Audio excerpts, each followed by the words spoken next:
Right, so if we just kind of look up to the camera and say, shall I just give it a whirl and just follow my lead and we'll see what happens? Great. All right, okay, I'll do that. I'm just going to look for my cup of tea. You look for your cup of tea. You've got to have a cup of tea. Hi, I'm Rob from your favourite band, Marsicans, and this is my best friend and closest confidant, Mickey Dale. Hello.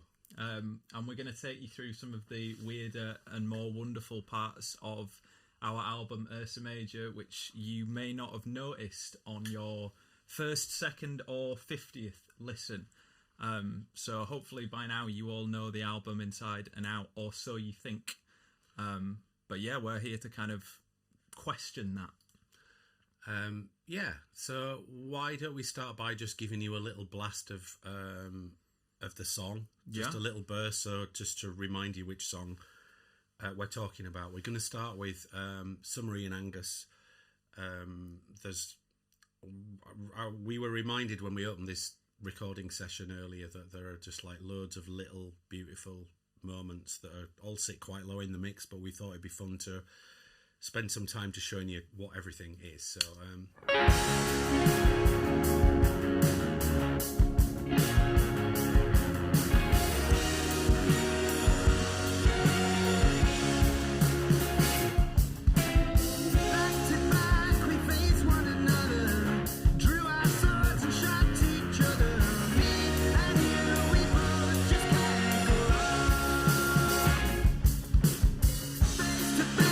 I just remembered that intro guitar, just that tiny bring, that big beautiful flourish of electric guitars. We probably spent about half a day trying to get that right. So we might go and look at that and give you a little bit of insight. So when we get to verse 2 of Summery and Angus, I think that for me that is where the kind of little bits of ear candy start to appear. So let's have a little look.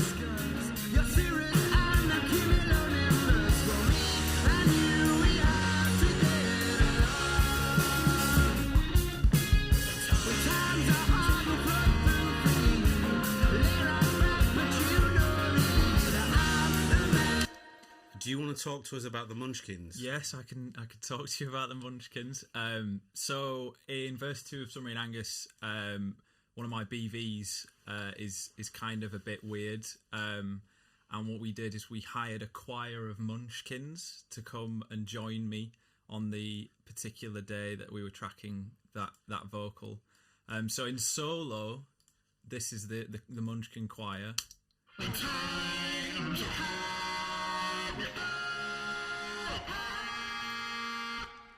And now Mickey knows what he's talking about. It's going to tell you what we did there. Right. From memory, what we did was the Munchkins came and sang it, almost sounding exactly like human beings, and kind of let us down, really. They were not really bringing much Munchkin action at all. They were shit. They were shit Munchkins. Munchkins. And they were a nightmare to work with as well. Real divas. So we kind of got them to sing not at the key, not in the pitch that we wanted them to sing. We kind of told them to sing notes completely unrelated to how we wanted it to be in the track, so that with the aid of some Pro Tools plugins, we could pitch shift them to make the beautiful harmonies, which you are about to hear again.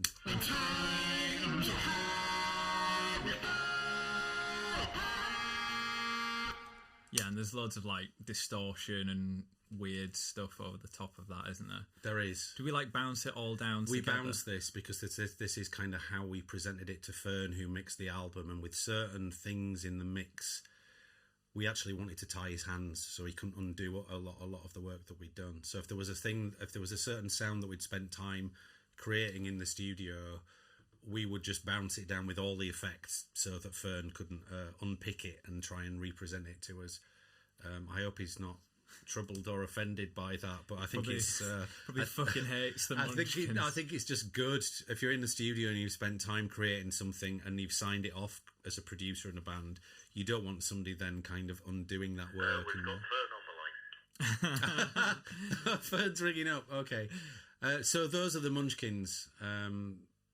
Yeah, and it's probably worth mentioning for the first and probably not last time at this point that the kind of studio process for our band is massively democratic. So much so that you have come up with a democratic republic of Marsicans.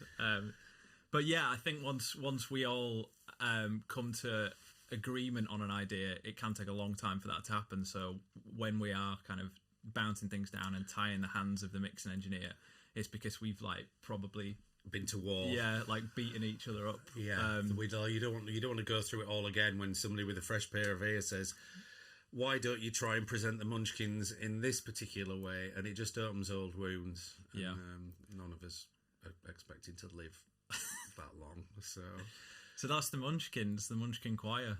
Shall we play on from there and see what else kind of sticks out? Yeah. Okay.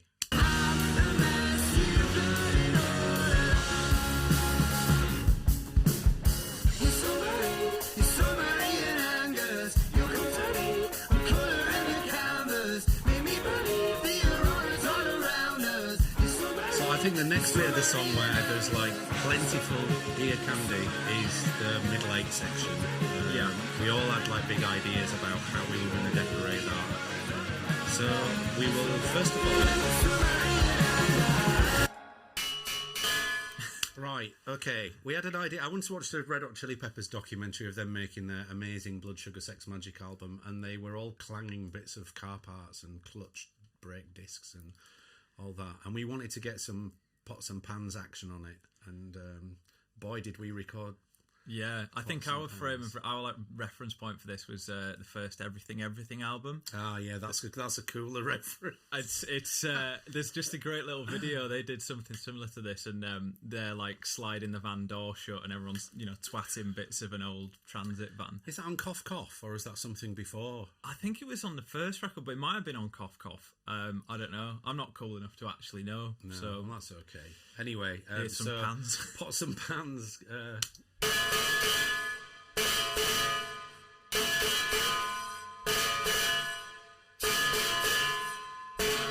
Right, let's stick those in the track and just see how they relate to the middle eight.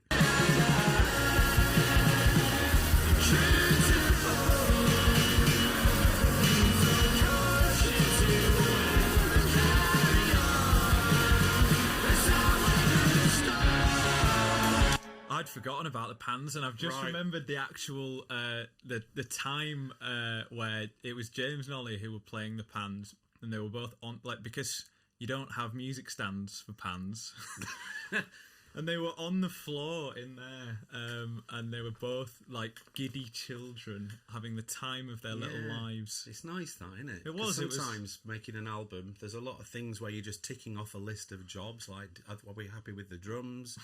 Let's move on to the bass, and then we're happy with that now. Let's move on to guitars. And the best time of recording is when you've captured all of that stuff that the band have to do it because that's how they wrote the songs. And then you have a few days where you go rummaging around the house looking for toys, things you can use as percussion. And there's a great deal of backing vocal stuff going on in this middle eight. And I think it's worth playing you that because there are one or two bits that are actually genius and quite brilliantly funny as well. So yeah, let's do it. Shall we play it all as one thing to start with? Let's go through it. Okay. I'll roll the track with everything in and then solo it when we get to the BV.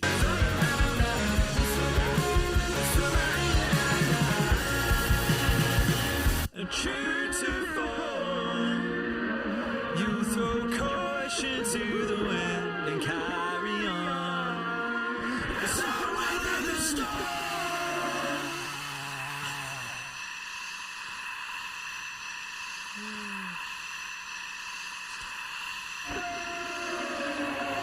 All right, so we can unpick this a bit actually and kind of show you the elements because Ollie leapt out of his seat and said, "Can I go in and try something?" And I don't know what he'd been listening to as a young man growing up, but he went in and kind of gave us a death metal kind of it's like scream. Yeah, he screams. So he starts off with, well, actually, we'll just take this bit out because there's something to talk about in itself with that. So let's just solo these, but not that one.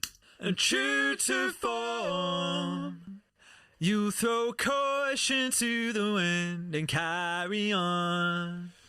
as I weather the storm. Okay, let's just have a closer look here. So I'm trying to be really melodic and have nice harmonies sitting atop James's lead vocal, and then Ollie just flies in and goes, I'm going to do this. As I weather the storm. And then Cale, who wanted to also contribute to this kind of death metal soiree, went and did some kind of, it's like a satanic whisper kind of. Oh, sorry, I'll just take Juice out a sec. Okay, here we go. As I weather the storm.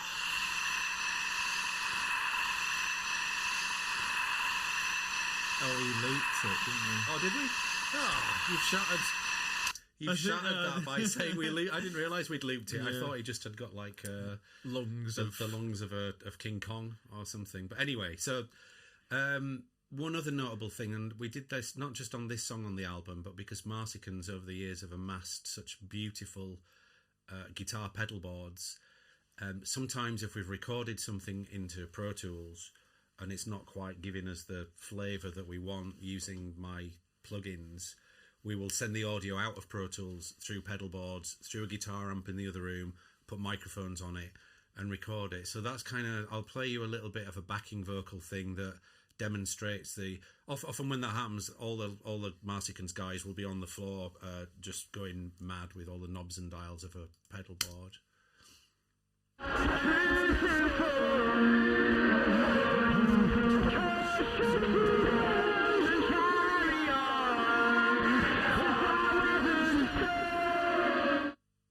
So that was I think like an electro harmonics cathedral, loads of reverse stuff going on, like tube screamers, just like trying to make James's voice sound like it was a bit otherworldly. All of that stuff's really fun as well, because you get down on like the little mechanics wheelie table thing that they go under cars on and wheel yourself around the studio. Like you're going under the vehicle to see what kind of crazy things are happening under the hood or whatever they say. I can see what you're about to solo. Ollie some days would just go wandering around the house looking for like things that I'd forgotten we'd even got here at the studio, and he, bearing in mind we're recording probably the heaviest, most riff rock kind of song on the whole album. Oh, actually, that's probably not true. There are 3 or 4 real riff rock kind of moments of greatness on the album, I think. But like Ollie walks in while we're tracking the big rock guitar song with a ukulele and asks if he can record a ukulele on it. So. Yes, you could take it, color in the canvas. It's so pretty, isn't it? Yeah, I love the juxtaposition of all this kind of growly rock music and this beautiful kind of there's something quite Mary Poppins, or it's Julie Andrews, isn't it? It's like the little children are running across the Austrian plains and the mountains and all that. So there's that, and then I think really the Ollie's approach there, that was the jumping off point for inspired what kind of came next, which is a whole world of pizzicato. I keep referring to it as everyone's a fruit and nut case because there was a TV advert which was like blum blum blum blum blum blum blum blum, and it's a famous classical piece, and I can't remember what it's called, but it was an advert for some chocolate. 300 years before all of Marsicans. Absolutely, yeah.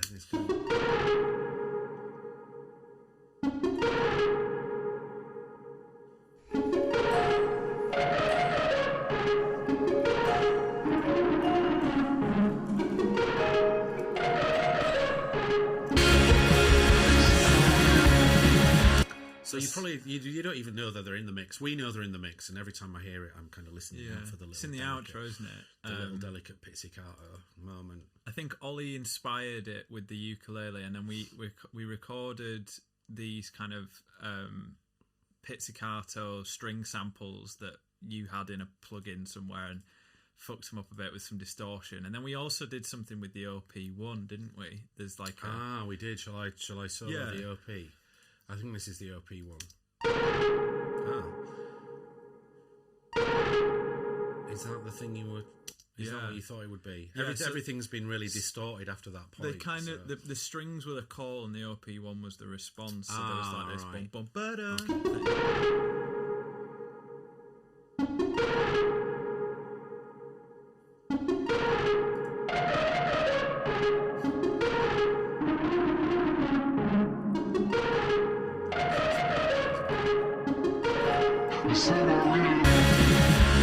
You got the Munchkins back in. We did.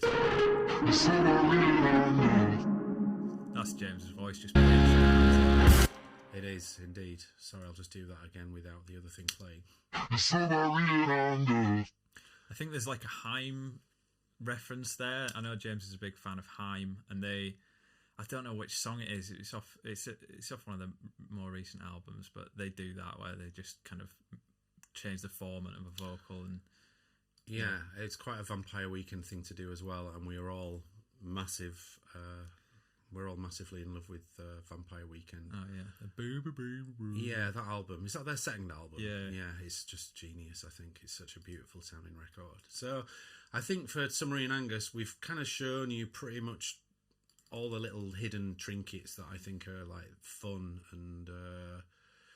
The Moog started to make appearance on this song as well, but I think the Moog isn't really doing anything particularly blousy. Yeah, like doubled the bass. Yeah, it's just like my old 70s fat synth.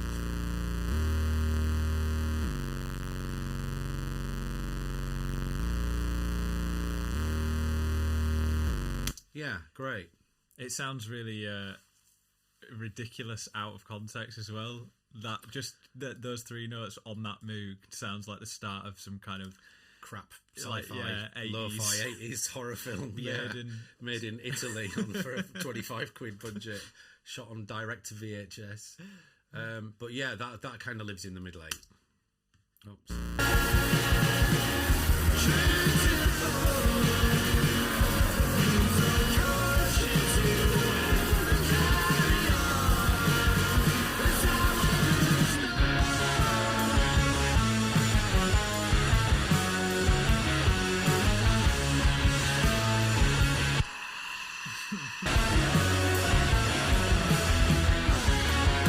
Just before we move on to the next song, I just want to turn Ollie up really high here.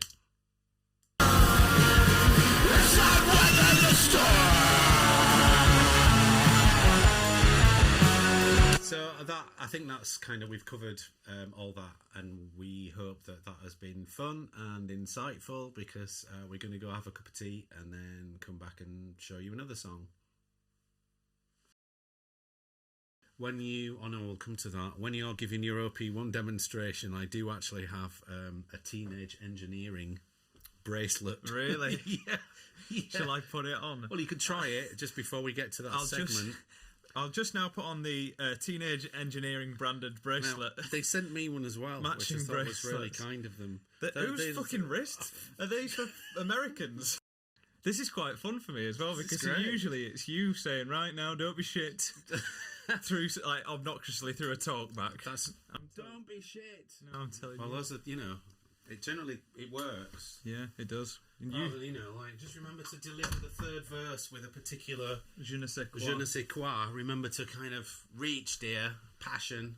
That'll be good. I found that telling people to just not do it shit didn't really work. Saves a bit of time. Well, there you go.